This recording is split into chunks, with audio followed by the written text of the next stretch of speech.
Bismillahirrahmanirrahim.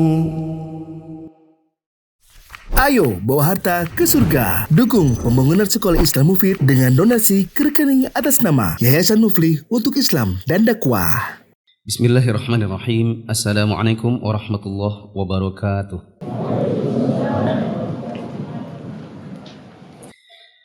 Alhamdulillah wa kafa wa salatu wassalamu ala rasulillahil mustafa wa ala alihi wa ashabihi wa man iktafa. Hadirin jamaah yang dirahmati Allah, kita bersyukur kepada Allah pada hari ini bisa melanjutkan kembali ensiklopedi Salat jilid yang kedua.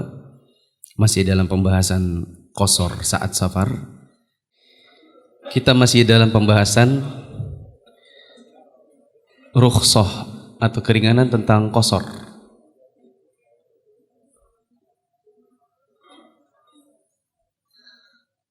Atau meringkas salat.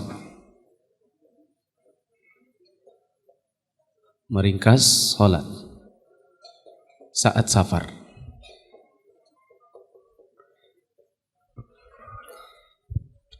Ada beberapa standar kapan kita bisa qasar saat safar. Sudah dibahas dalam 2 pertemuan sebelumnya. Mungkin bisa dicatat ulang. Kapan kita bisa mengqasar atau meringkas salat saat safar? 1. Manakala safar. Artinya tidak berlaku kalau bukan safar. 2. Mencukupi jarak minimum. Dan ini pembahasannya minggu lalu. Ada 20 pendapat, kata Ibnu Munzir, 20 pendapat ulama. Dan yang lebih rajih insyaallah adalah sesuai urf atau adat kebiasaan setempat. Syarat yang ketiga adalah tidak menjadi makmum imam yang mukim. Artinya kalau ada orang masuk ke masjid, statusnya dia musafir, tapi dia menjadi makmum bagi imam mukim, maka dia tidak boleh qasar. Dia harus itmam. Apa itu itmam? Mengerjakan sholat yang rubaiyah dengan rakaat aslinya yaitu 4. Syarat yang keempat, hanya di sholat rubaiyah. Apa itu sholat rubaiyah? Sholat yang jumlahnya 4 rakaat. Apa saja itu? Zuhur, asar, isya. Maka tidak ada qasar kalau itu untuk subuh maupun maghrib.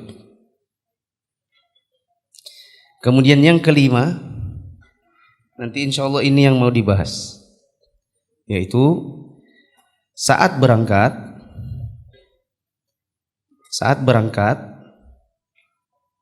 sudah meninggalkan rumah-rumah tempat dia mukim. Tempat mukim.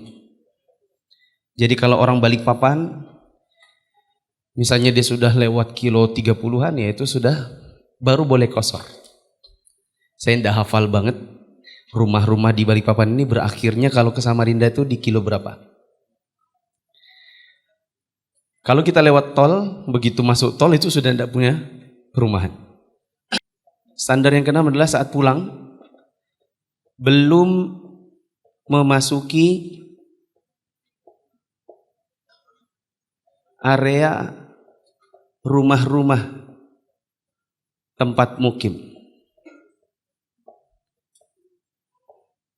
Maka saya agak aneh juga mendengar ada sebagian yang berkata kalau pulang Samarinda sampai di rumah itu masih bisa qasar. Saya mendengar dari salah satu jamaah, dia mendengar salah satu ustadz yang berkata, ya meskipun sudah sampai Balikpapan, sampai di rumah, kalau memang baru pulang safar masih bisa qasar. Yang benar, saat pulang belum memasuki area-area rumah tempat mukim. Berarti kalau sudah masuk di area mukim, maka sudah tidak berlaku qasar. Dan yang ketujuh adalah mencukupi durasi maksimal. Nanti insya Allah malam ini yang mau dibahas. Nomor 5, 6, 7. Karena 1 sampai 4 sudah lewat. Mari kita baca di buku bahasa Arab halaman 745. Sedangkan di buku bahasa Indonesia 278. Untuk menghemat waktu kita dengar pembaca membaca bahasa Indonesia, yang lain silakan menyimak bahasa Indonesia atau Arabnya. Poin G.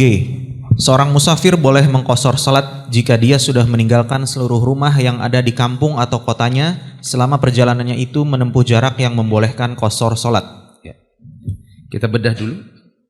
Judulnya, seorang musafir boleh mengqashar salat jika sudah meninggalkan seluruh rumah yang ada di kampung atau tempat mukimnya dan selama perjalanannya menempuh jarak yang membolehkan qashar. Berarti satu judul ini memuat syarat yang ke-2 dan syarat yang ke-5. Lanjut. Ibnu Munzir rahimahullah berkata, mereka sepakat bahwa orang yang hendak melakukan perjalanan boleh mengqashar salat jika sudah keluar dari seluruh rumah yang ada di kampung yang ditinggalkannya. Demikian itulah pendapat jumhur ulama. Seorang musafir jika hendak melakukan perjalanan yang membolehkan dirinya mengqashar salat, maka dia tidak boleh mengqashar salat sampai dia meninggalkan seluruh rumah. Disebutkan tadi oleh Ibnu Munzir bahwa para ulama bersepakat bahwa orang yang hendak melakukan safar baru boleh mengqashar salat jika keluar dari seluruh rumah yang ada di kampung yang ditinggalkannya. Maka misalnya orang Balikpapan mau pergi ke Parepare lewat pelabuhan Semayang, sampai di Masjid Istiqomah qashar, boleh atau tidak? Tidak boleh. Kenapa tidak boleh? Karena dia belum meninggalkan perkampungannya atau tempat dia mukim. Begitu juga orang Balikpapan mau terbang ke Jakarta lewat bandara, dia sudah qashar di ruang tunggu bandara. Ini tidak benar. Karena belum meninggalkan tempat dia mukim. Dan para ulama berijma' masalah ini. Nanti yang mungkin ada ikhtilaf di kalangan para ustadz adalah bila ke Samarinda misalnya. Ada sebagian ustadz yang mengatakan mulai dari kilo 29 itu sudah bisa qashar. Siapa tahu dia ketemu masjid. Ada yang bilang di kilo 34 itu kalau dari sini di kanan ada masjid, di situ bisa qashar. Ada yang bilang nanti kilo 38. Ya, ada yang bilang kilo 50.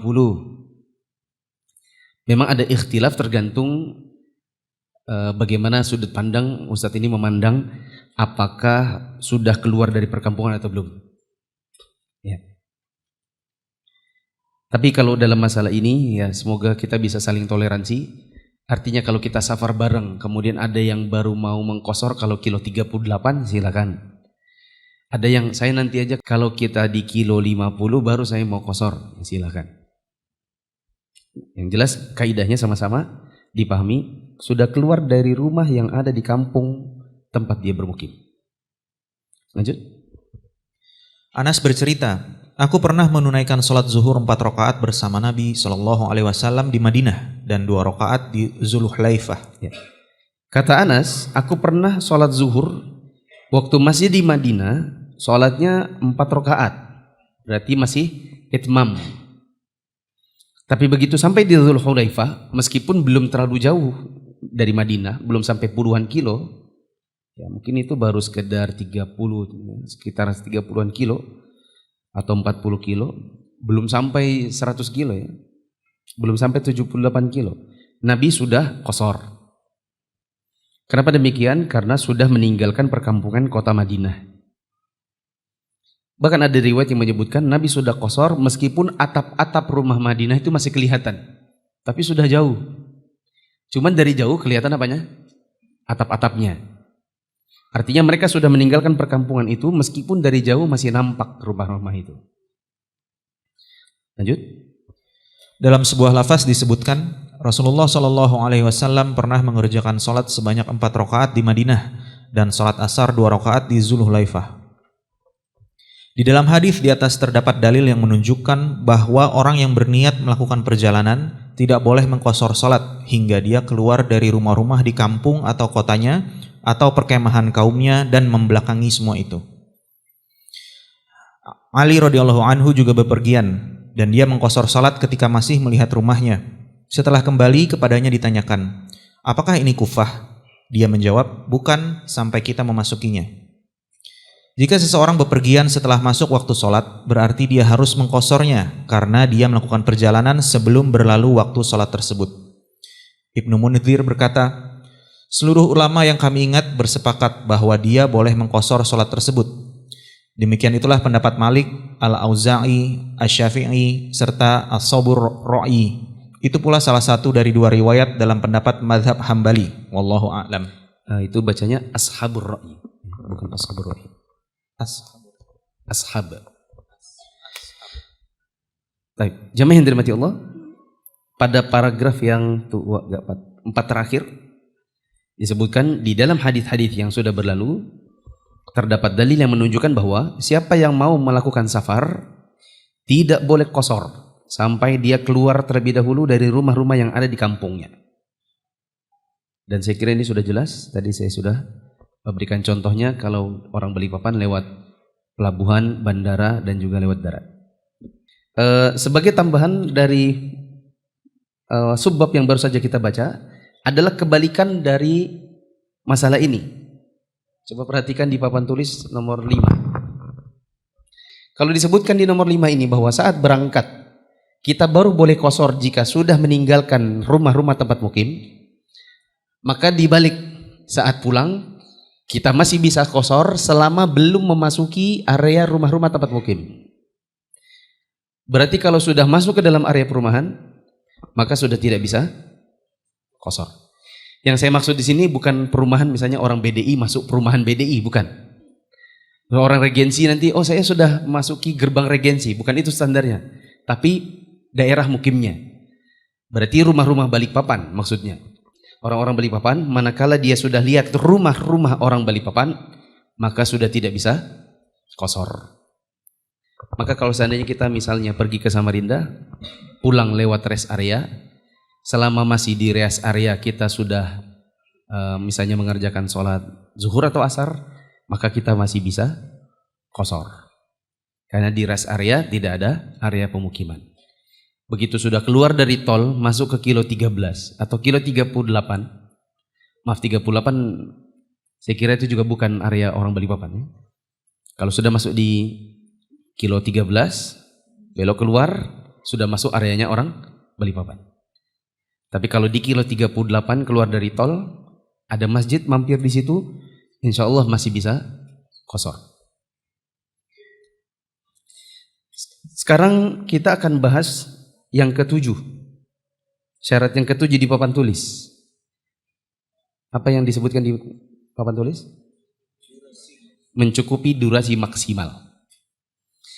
Maksudnya adalah berapa lama seseorang maksimal di suatu tempat tujuan safar yang masih memperbolehkan dia untuk qashar.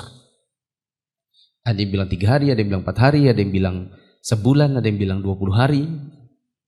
Nanti insya Allah ini yang mau dibahas. Silakan dibaca. Poin H. Bermukimnya seorang musafir yang membolehkannya mengqashar sholat. Ibnu Munzir rahimahullah berkata, para ulama sepakat bahwasanya tidak ada perbedaan pendapat di antara mereka, yakni bagi orang yang melakukan perjalanan yang membolehkan qashar sholat sedang perjalanannya itu untuk menunaikan haji, umroh, atau perang, maka dia boleh mengqashar sholat selama dia masih berstatus sebagai musafir. Ini yang penting itu dicatat. Sebagai catatan tentang durasi maksimal yang seseorang bisa dikatakan masih bisa qashar. Masalah pertama adalah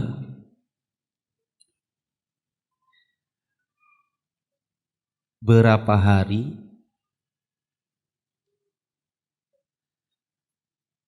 hari orang masih dikatakan musafir? Berapa hari masih bisa dikatakan musafir? Pendapat pertama, ya, ada ulama yang berpendapat berapa lama pun selama tidak berniat mukim.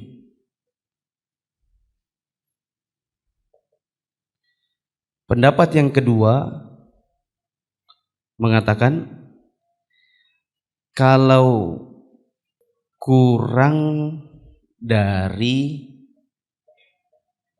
4 hari. Maksudnya 0 sampai 4 hari gitu. 0 hari ini maksudnya ya bisa jadi cuman ternyata pergi ke Jakarta cuma 5 jam habis itu balik lagi. Berarti kan tidak nyampe sehari toh. Gitu maksudnya. Jadi 0 hari sampai 4 hari. Safar cuma sebentar ke Jakarta, meeting, kemudian balik lagi ke Balikpapan.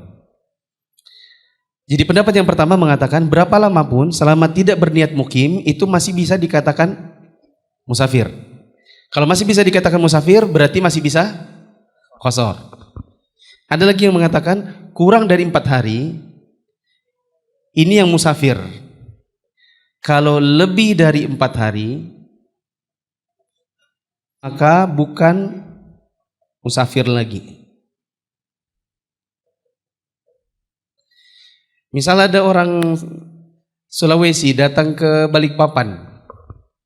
Dia sudah berencana dia akan tinggal di Balikpapan misalnya 7 hari. Apakah dia bisa dikatakan musafir dan selama di Balikpapan itu qasar? Jawabannya ada ikhtilaf ulama. Kalau mengikuti pendapat pertama berarti boleh. Kenapa? Karena masih bisa dikatakan musafir. Kenapa? Ya karena berapa lama pun selama tidak ada niat mukim berarti dia masih bisa qasar. Kalau ikuti pendapat yang kedua, karena dia sudah tinggal di sini berencana 7 hari, ya berarti sudah lebih dari 4 hari. Kalau mengikuti pendapat yang kedua, berarti dia bukan musafir. Kalau bukan musafir, berarti tidak boleh qasar. Nah, kita bahas ini dulu, yang mana yang benar. Saya langsung saja, saya lebih mengikuti pendapat yang pertama ini. Pendapat ini insya Allah lebih rajih dari apa yang saya ketahui. Tapi ini juga dengan pendapat yang kedua ini toleransi. Saling toleransi. Kami kalau daurah masyayikh, daurah syekh gitu ya, kadang asatizah itu terbagi menjadi 2 kubu. Ada kubu yang berpendapat dengan pendapat pertama, dan ada kubu yang berpendapat dengan pendapat kedua. Para masyayikh rata-rata mereka mengikuti pendapat kedua. Jadi kalau kita sedang misalnya waktu sholat zuhur, kita daurah di Batu, Malang. Jelas orang-orang Batu tidak mungkin qasar. Maka ustadz-ustadz yang asli Batu, maka mereka tidak qasar. Masalahnya adalah orang-orang luar Batu. Masyayikh kami tidak pernah lihat mereka ikut jamak qasar. Mereka paling banter ikut sholat zuhur 4 rakaat. Setelah itu mereka ba'diyah zuhur. Sebagian ustadz-ustadz yang mengikuti pendapat mereka, ya sebagaimana para masyayikh, yaitu sholat zuhur 4 rakaat, setelah selesai sholat ba'diyah 2 rakaat. Adapun sebagian asatidzah yang lain, termasuk saya diantaranya, iqamat.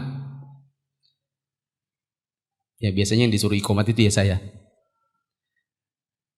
Kami iqamat karena mau melakukan sholat asar 2 rakaat. Begitu, jamak qasar. Pernah suatu ketika ditanyakan kepada Syekh Ibrahim Ruhaili, kira-kira di tahun 2015. Ditanyakan juga kepada Syekh Ali At-Tuwaijiri, kira-kira tahun 2017. Waktu Syekh Ibrahim Ruhaili ngisinya di Solo, sedangkan untuk Syekh Ali At-Tuwaijiri ngisinya pas di Batu. Pertanyaannya sama. Ketika sholat zuhur, sebagian dari kita para da'i mengerjakan jamak qashar 2 rakaat atau 4 rakaat 2 rakaat, tergantung siapa yang imam. Adapun masyayikh kami lihat tidak pernah mengerjakan sholat jamak qashar. Ya. Bagaimana pendapat para masyayikh? Maka mereka menyebutkan 2 pendapat ini. Mereka bilang para ulama memang berselisih pendapat tentang berapa lama yang seseorang bisa dikatakan masih safar, yang memperbolehkan dia qashar. Sebagian ulama ada yang berpendapat dengan pendapat bahwa selama tidak ada niat mukim, maka berapa lama pun dia masih bisa qashar. Sedangkan pendapat yang kedua, mereka mengatakan kalau sudah mengetahui dia akan tinggal di sana lebih dari 4 hari, maka sudah tidak bisa qashar. Sedangkan kita rata-rata kalau sedang daurah, rata-rata durasinya adalah 6 hari. Sangat jarang daurah yang kurang dari 5 hari. Bisa dipahami jemaah? Maka sekali lagi kita berbicara tentang durasi maksimal. Kalau kita bicara durasi maksimal, maka sebagian ulama ada yang mengatakan Anda masih bisa qashar bila safar Anda 4 hari atau kurang. Dan kalau lebih dari 4 hari, maka tidak boleh lagi qashar. Sebagian lagi mengatakan kalau memang tidak ada niat mukim di sana, berapa lama pun Anda masih bisa qashar. Contohnya tadi disebutkan di paragraf pertama. Ibnu Mundhir rahimahullah berkata, para ulama bersepakat bahwasanya tidak ada perbedaan di kalangan mereka bahwa orang yang melakukan safar boleh qashar sedang perjalanannya itu untuk menunaikan haji, umroh atau perang, dan dia boleh mengqashar selama masih berstatus musafir. Dan berapa lama yang disebut dengan musafir kembali kepada 2 pendapat tadi. Lanjut. Dari Anas bin Malik radhiyallahu anhu, dia menuturkan, kami pernah bepergian bersama Rasulullah sallallahu alaihi wasallam dari kota Madinah menuju ke Mekah. Beliau mengerjakan sholat 2 rakaat. Aku pun bertanya, berapa lama beliau bermukim di Mekah? Dia menjawab 10 hari. Bisa distabiloi 10 hari.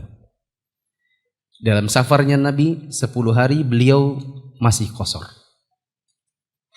Ini diantara dalil yang menguatkan pendapat pertama. Bahwa meskipun lebih dari 4 hari, buktinya Nabi di dalam riwayat ini 10 hari, beliau masih qashar. Karena memang tidak berniat mukim. Terus?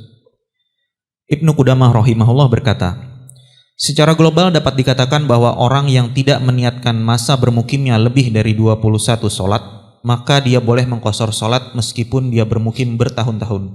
Nah, kalimat meskipun dia bermukim bertahun-tahun ini juga perlu dicermati.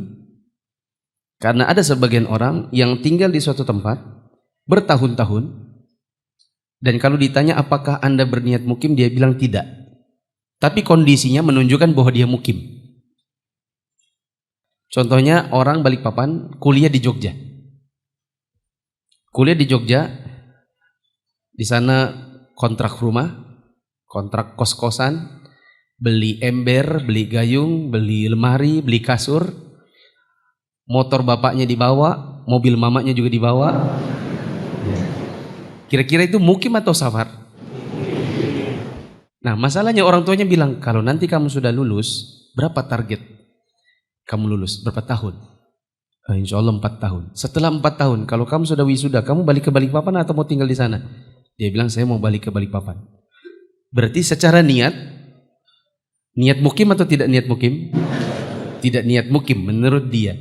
Tapi kondisinya menunjukkan bahwa dia mukim. Karena tidak ada orang safar itu beli ember, beli gayung, beli lemari, beli kasur, itu tidak ada. Ya. Biasa orang safar itu yang hanya bekan gitu. Ya kan? Maka yang seperti itu bisa dikatakan dia sudah mukim. Lanjut.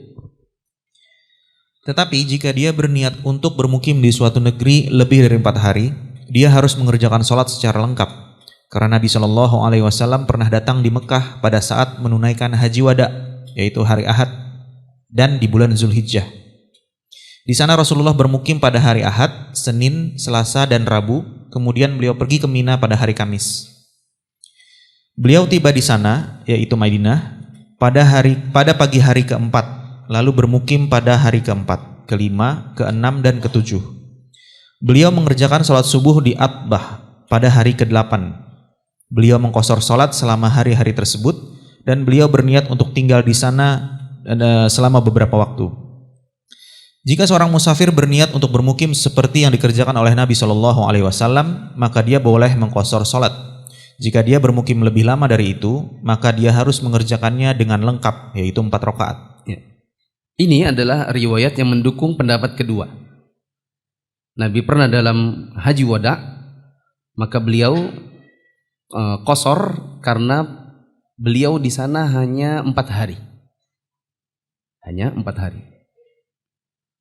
Sehingga disebutkan oleh penulis di sini, jika seorang musafir dia safar kurang dari 4 hari atau maksimal 4 hari, dia masih bisa mengqashar sholat. Lebih dari itu maka dia itmam. Apa itu itmam? Menyempurnakan 4 jadi 4. Lanjut. Ibnu Abbas radhiyallahu anhu bercerita, Rasulullah Shallallahu Alaihi Wasallam dan para sahabatnya tiba pada pagi hari keempat. Mereka mengumandangkan talbiyah haji, lalu menyuruh mereka menjadikannya sebagai umroh, kecuali bagi yang bersamanya hewan kurban. Syekhul Islam Ibnu Taimiyah rahimahullah berkata, jika dia berniat untuk bermukim di suatu negeri selama 4 hari atau kurang, dia boleh mengqashar sholat, sebagaimana yang pernah dikerjakan oleh Nabi Shallallahu Alaihi Wasallam ketika beliau memasuki kota Mekah. Stabiloi kata-kata 4 hari atau kurang. Ini saya perbaiki sedikit di tulisan ruangan tulis. Ini kurang dari sama dengan 4 hari, ya. Kurang dari sama dengan. Maksudnya 4 hari ke bawah. Kalau saya bilang kurang dari 4 hari, seolah-olah 4 hari itu tidak masuk. Yang benar 1, 2, 3, 4. Yang ini nih, 0 sampai 4 hari ini. Lanjut. Beliau bermukim di sana selama 4 hari dan beliau mengqashar sholat. Jika lebih dari 4 hari terjadi perbedaan pendapat dalam hal ini. Bisa distabilui kata-kata, jika lebih dari 4 hari terjadi perbedaan pendapat dalam hal ini. Artinya kalau 0 sampai 4 hari, para ulama insya Allah bersepakat bahwa boleh qashar. Masalahnya adalah kalau 10 hari, 19 hari, intinya lebih dari 4 hari. Kata Syekhul Islam Ibnu Taimiyah, terjadi perbedaan pendapat dalam hal jika safarnya lebih dari 4 hari. Terus? Yang lebih aman adalah mengerjakan sholat secara lengkap. Ya, ini juga distabilui. Yang lebih aman adalah sholatnya itmam, 4 rakaat yang 4 rakaat. Yang jadi masalah adalah kalau qashar. Karena kalau qashar maka masuk dalam ikhtilaf ulama. Tapi kalau kita tidak ambil qashar, melainkan itmam 4 rakaat, maka ini lebih aman. Lanjut. Adapun jika dia berkata, besok atau lusa saya akan bepergian, atau dia tidak berniat untuk bermukim, maka dia boleh mengqashar sholat. Karena Nabi Shallallahu Alaihi Wasallam pernah bermukim di Mekah selama lebih dari 10 hari dan beliau mengqashar sholat. Beliau juga pernah bermukim di Tabuk selama 20 malam dan beliau mengqashar sholat. Wallahu a'lam. Stabiloi kata-kata 10 dan 20. Ini diantara riwayat-riwayat yang mendukung pendapat pertama. Karena Nabi pernah bermukim di Tabuk 20 malam beliau qashar. Beliau pernah ke Mekah 10 malam beliau qashar. Itu juga yang mendukung kami lebih banyak ambil pendapat yang pertama. Tadi saya cerita tentang daurah masyayikh. Itu yang melakukan jamak qashar itu tidak sedikit, ya. Sangat banyak. Bahkan ustadz-ustadz yang terkemuka di Indonesia, mereka juga mengambil pendapat yang pertama. maka banyak yang ikut jamak qasar. Lanjut. Saya pernah mendengar Syekh Imam Abdul Aziz bin Abdullah bin Bas rahimahullah berkata, berkenaan dengan iqamah Nabi di Mekah pada masa pembebasan kota Mekah selama 19 hari dengan mengqasar salat. Nabi SAW bermukim di Mekah untuk kepentingan Islam dan kaum muslimin, dan Nabi tidak bermaksud untuk bermukim di sana. Oleh karena itu, ketika tujuan tersebut telah tercapai, beliau kembali ke Madinah. Sebagaimana diketahui bahwa orang yang berhijrah tidak bermukim di negerinya lebih dari 3 hari. Akan tetapi, dia bermukim lebih dari itu untuk beberapa kepentingan tersebut. Oleh karena itu, jika seorang musafir bermukim pada suatu tempat tinggal yang dia tidak berniat untuk menetap, maka dia boleh mengqasar. Selain itu, dia juga berbicara tentang menetapnya Nabi SAW pada perang Tabuk selama 20 hari dan beliau mengqasar salat. Menetapnya Nabi SAW selama 20 hari pada perang Tabuk berkaitan dengan peperangan melawan Romawi, yakni apakah harus maju berperang atau mundur. Kemudian Allah mengizinkan kepada beliau untuk kembali. Berdasarkan kisah ini dan kisah pembebasan kota Mekah, bahwasanya qasar salat itu boleh-boleh saja selama masa menetap yang ditempuhnya untuk kebutuhan tertentu belum selesai meskipun lama. Ya, ini mungkin bisa dipraktekkan oleh, misal ada orang tuanya sakit di Jawa, kemudian dia tinggal di Balikpapan, saudaranya ada yang tinggal di Jakarta, ada yang tinggal di Sumatera. Lalu mereka bersepakat, karena kita semua kerja di masing-masing tempat tinggal, yuk kita giliran. Kamu ambil cuti yang 12 hari, kamu 12 hari, kamu 12 hari. Ya, jadi saya tinggal di sana 12 hari ngurusin orang tua sakit. Lalu saya pulang, setelah itu kamu lagi. Kamu pulang terus yang ini lagi, nanti gantian. Misalnya saja seperti itu. Dan ini kurang lebih 12 hari misalnya tinggal di sana. Apakah mereka boleh mengqasar? Apalagi kalau orang tuanya ini di opname di rumah sakit. Rasanya kalau orang meninggalkan orang tua untuk bolak-balik ke masjid, sementara orang tua kadang-kadang butuh ditemani, mereka kadang-kadang merasa berat. Mereka bilang, saya kan musafir, apakah boleh saya ini qasar? Maka jawabannya ada ikhtilaf ulama, karena lebih dari 4 hari, dan pendapat yang lebih tepat adalah insya Allah boleh qasar. Lanjut. Bahkan para ulama berkata, meskipun dia bermukim bertahun-tahun, selama dia tidak berniat menetap, maka dia masih berstatus sebagai musafir dan berlaku baginya hukum-hukum safar. Inilah yang benar. Boleh diberi catatan dekat situ? Selama tidak ada hal-hal yang menunjukkan dia mukim, seperti membeli perabotan rumah, kontrak kos-kosan. Ya. Kita lihat tadi tulisannya, meskipun dia bermukim bertahun-tahun, selama tidak berniat menetap, maka masih berstatus musafir dan berlaku hukum safar. Beri catatan, selama tidak ada hal-hal yang menunjukkan dia mukim, seperti beli kendaraan, kemudian kontrak rumah, sewa kos, beli perabotan. Kalau sudah seperti ini bukan lagi dikatakan musafir, tapi dikatakan mukim. Begitu.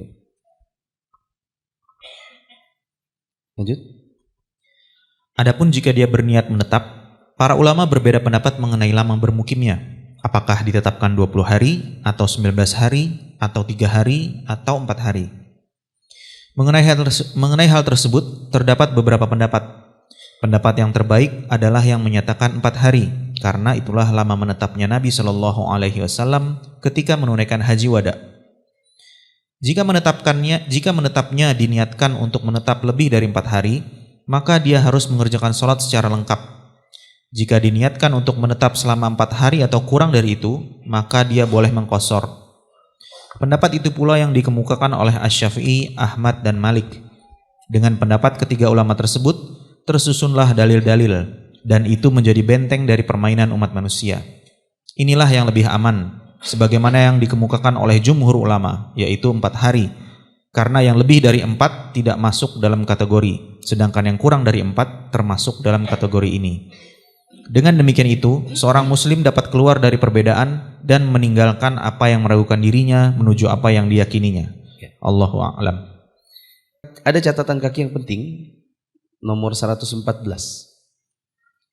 Di sini kesimpulan Ibnu Taimiyah, bahwa Ibnu Taimiyah malah lebih longgar lagi. Beliau lebih condong pendapat 1 atau pendapat 2 semuanya boleh. Jadi mau qasar silakan, mau itmam silakan. Makanya tadi saya beri catatan harus apa tadi? Toleransi. Makanya saya ceritakan tadi dalam daurah masyayikh pulang kembali ke vilanya setelah zuhur 4 rakaat dan ba'diyah 2 rakaat. Sedangkan para ustadz mayoritas dari mereka, terutama yang di luar, yang tinggalnya jelas di luar dari area tempat daurah, maka mereka sholat zuhur dulu, entah 2 entah 4 tergantung siapa yang menjadi imam. Setelah itu iqamat, lalu asar 2 rakaat, yang menunjukkan banyak dari mereka mengambil pendapat pertama. Dan masyayikh tidak nyalahkan ustadz juga tidak menyalahkan masyayikh. Makanya tadi saya cerita, ditanyakan kepada Syekh Ibrahim Murhaili, ditanyakan kepada Syekh Ali At-Tuwaijiri 2 kali dalam daurah, 1 di Solo, 1 di Batu. Mereka semua mengatakan, kami memahami bahwa kalian mengambil pendapat yang memperbolehkan. Adapun kami lebih condong pendapat yang mengatakan 4 hari kurang. Sedangkan daurah kita 6 hari. Maka kami lebih mengambil pendapat untuk tidak mengqasar. Tapi kami hormati kalian bila kalian mau qasar. Begitu. Maka kalau seandainya masyayikh dengan para ustadz mereka saling toleransi, maka teman-teman jangan berkelahi. Siapa tahu safar bareng, besok-besok tidak mau safar bareng lagi, gara-gara hanya untuk soal qasar atau tidak qasar. Allahu Akbar, Allahu Akbar, Allahu Akbar, Allahu Akbar. Asyhadu an la ilaha illallah,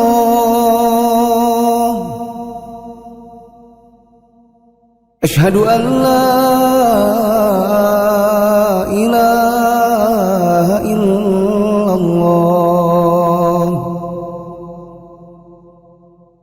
asyhadu anna Muhammadar Rasulullah, asyhadu anna Muhammadar Rasulullah. Hayya 'alas salah,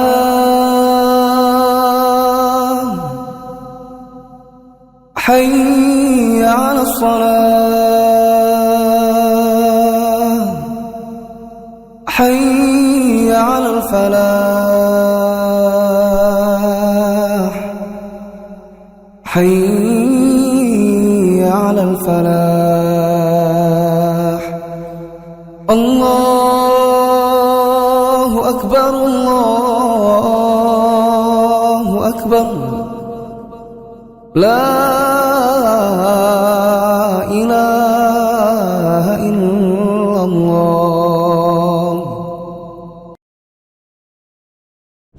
Coba dibaca catatan kaki. Catatan kaki 114. Ibnu Taimiyah rahimahullah pernah ditanya tentang seseorang yang mengetahui bahwa dia akan bermukim 2 bulan. Dicatat di stabiloid 2 bulan. Berarti kan lebih dari 4 hari. Terus? Apakah dia boleh mengqasar? Maka dia menjawab, segala puji bagi Allah. Di dalam masalah ini terdapat perbedaan pendapat di kalangan ulama. Di antara mereka ada yang mewajibkan untuk mengerjakan sholat secara lengkap.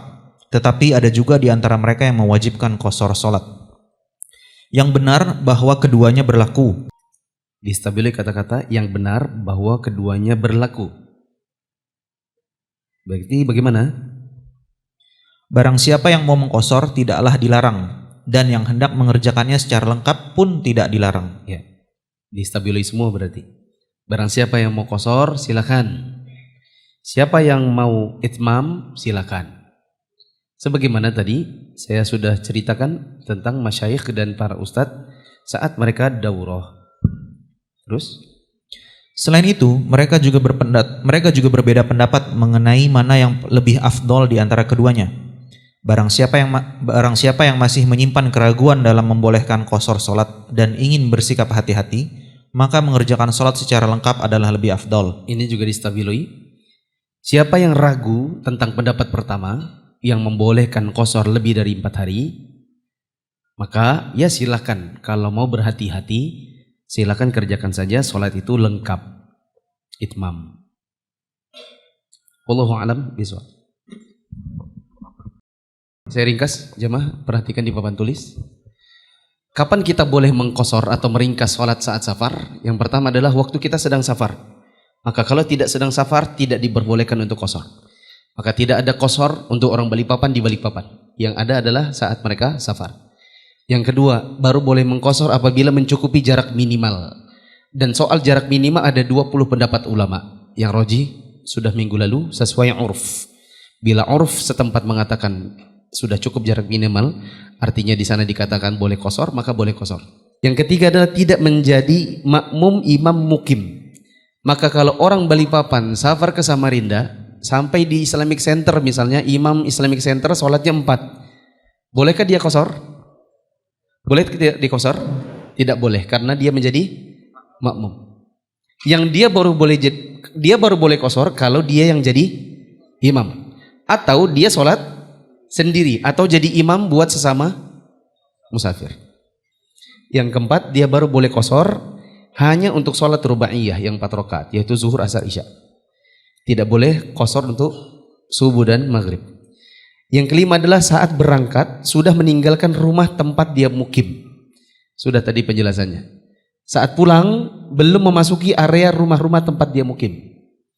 Baru boleh qasar jika mencukupi durasi maksimal untuk dikatakan musafir. Pertanyaannya, berapa hari orang masih bisa dikatakan musafir yang boleh qasar? Jawabannya, ada perbedaan pendapat ulama. Ada yang mengatakan berapa lama pun selama tidak ada niat mukim. Ini pendapat yang kami ambil. Ada yang mengatakan kalau 4 hari atau kurang itu yang boleh qasar. Lebih dari 4 hari sudah tidak bisa qasar. Yang benar yang bagaimana? Jawabannya toleransi saja. Yang mau qasar silakan, yang mau itmam silakan. Begitu. Dan harus saling toleransi. Kalau mau lebih hati-hati, itmam saja. Gitu ya. Masih ada 4 menit, di sini ada pertanyaan. Semoga Ustadz sehat selalu untuk bisa tetap berbagi ilmu. Amin. Semoga kita semua disehatkan oleh Allah. Saya mukim di Balikpapan. Saya safar ke Samarinda. Saat sampai di Balikpapan, jam 4 sore, belum sholat zuhur dan asar. Apa boleh dua-duanya saya qasar? Atau hanya sholat zuhur yang saja yang boleh diqasar, sedangkan asarnya 4 rakaat? Perhatikan betul-betul ya. Saya mukim di Balikpapan, saya safar ke Samarinda. Pulang ke Balikpapan, sampainya jam 4 sore, belum sholat zuhur, belum asar. Apakah saya boleh dua-duanya qasar, 2-2, ataukah zuhur 2, asar 4? Jawabannya, bila antum sudah meniatkan ini memang jamak takhir, berarti antum harus mengerjakan 4-4. Karena memang antum kerjakan niatnya jamak takhir di Balikpapan. Bila ini kasus antum lupa sholat, terlupa sholat di Samarinda, betul-betul lupa, sampai di Balikpapan baru ingat belum sholat. Mungkin misalnya keasikan ngobrol, sampai di Balikpapan baru ingat belum sholat zuhur. Maka ada ikhtilaf ulama, apakah antum sholat zuhurnya 2 atau 4? Ada yang mengatakan 2, ada yang mengatakan 4.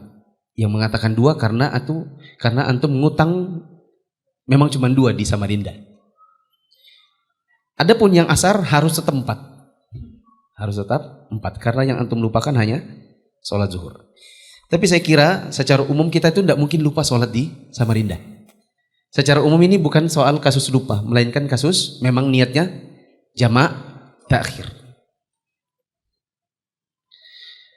Ustadz, jika mengambil pendapat yang kedua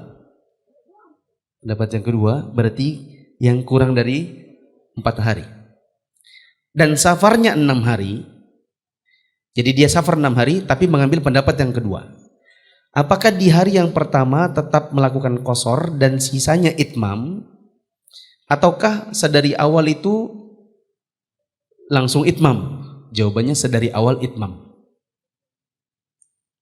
Sebagaimana masyayikh tadi, mereka mempraktekkan sedari awal hari daurah pertama, sholat zuhur itu mereka langsung itmam. Ustadz, apabila memakai pendapat yang kedua untuk durasi maksimal safar dan safarnya 7 hari. Oh, ini sama ya?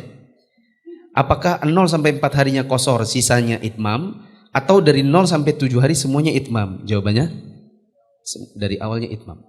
Tapi bila antum mau mengerjakan 0 sampai 4 hari antum qasar, boleh atau tidak? Coba lihat. Ada orang berpendapat, saya mau pakai yang 0 sampai 4 hari. Tapi saya maunya 0 sampai 4 hari tetap qasar. Lebihnya baru saya itmam. Bisa atau tidak? Jawabannya tetap bisa. Karena kita kembali kepada toleransi tadi. Antum juga tidak akan diingkari bila antum mau melakukan qasar. Wong pendapat yang lebih roji bagi kami pun yang pendapat yang pertama kok. Maka kami tidak akan ingkari bila antum membaginya 0 sampai 4 antum qasar, lebih dari hari kelima sampai seterusnya baru antum itmam, kita tidak akan ingkari. Yang saya ingkari adalah antum bertanya dengan post-it 2 lembar. Padahal pertanyaannya cuma satu. Ini satunya buat apa? Saya minta ya.